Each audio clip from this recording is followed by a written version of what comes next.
Hi friends, అందరికీ నమస్కారం friends చూడండి నేను ఏం చూపిస్తున్నానో చూడండి. మా వారైతే గోగు పువ్వు తెచ్చిండండి. మా మనవానికి కలర్ తయారు చేసి ఇవ్వమని అయితే, ఎందుకంటే ఇప్పుడు ఈ కలర్లు అన్నీ కెమికల్ తోటి తయారు చేస్తున్నారు కాబట్టి చిన్నపిల్లలు ఇక వాటితో ఎందుకు ఇబ్బంది పడడం అని మా వారైతే గోగు పువ్వు తెచ్చింది ఫ్రెండ్స్. నేనైతే గోగు పువ్వు మొత్తం తెంపేసి బేషన్లో వేసి కొన్ని వాటర్ పోసి స్టవ్ పైన అయితే పెట్టిన ఫ్రెండ్స్. దాన్ని ఉడికిస్తే రెడ్గా మనకు రసం వస్తుంది కదా, అదే ఒక బాటిల్లో పోసి ఇద్దామని అయితే ఇట్లా అయితే తయారు చేయమన్నారు మా వారైతే. ఫస్ట్ సారి నేను చేయడం, ఎప్పుడైతే చేయలేదు ఫ్రెండ్స్. ఇక మా మనవాడు ఆడుకుంటాడని అయితే ఆయన కోసం అయితే ఈ విధంగా అయితే తయారు చేస్తున్నా ఫ్రెండ్స్. చూడండి, ఒక 15 minutes ఉడికించి దింపేయమని చెప్పారు మా వారు.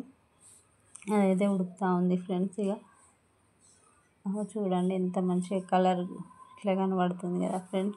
చూపిస్తా చూడండి రసం. నేను ఎప్పుడైతే చేయలేదు ఫ్రెండ్స్, మీకు తెలిస్తే కామెంట్ చేయండి. నేనైతే ఫస్ట్ టైం చేయడము. ఎలా ఉంది వీడియో అనేది కామెంట్ చేయండి ఫ్రెండ్స్. ఇప్పుడు ఇదైతే చల్లార్చిన తర్వాత ఒక గిన్నెలో వడబోసుకొని మా మనవానికి అయితే బాటిల్లో నింపి పెడతా ఫ్రెండ్స్. ఆయన ఆడుకుంటాడు ఇక. చూడండి 2 బాటిల్ అయితే వాటికి పిన్నుతోటి, గుండు పిన్నుతోటి అయితే హోల్స్ చేసిన ఫ్రెండ్స్. ఇక దాంట్లో పోసి అది ఇస్తే ఇక ఆయన ఆడుకుంటారని ఒకటైతే రెడీ చేసిన ఫ్రెండ్స్. చూడండి ఎట్లుందో. 2 బాటిళ్ళలో అయితే పోసిన ఫ్రెండ్స్.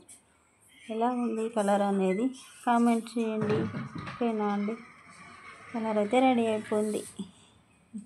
అట్లా అయితే చిన్నగా హోల్ చేసిన ఫ్రెండ్స్. ఎక్కువ అయితే ఎందుకని చిన్న హోల్ చేసిన. ఆయన చిన్న బాబాయ్ కాబట్టి ఆయన చేతికి తగ్గట్టు ఉంటుందని అయితే నేనైతే అది చేసిన. ఓకేనా ఫ్రెండ్స్, వీడియో ఎలా ఉందనేది కామెంట్ చేయండి.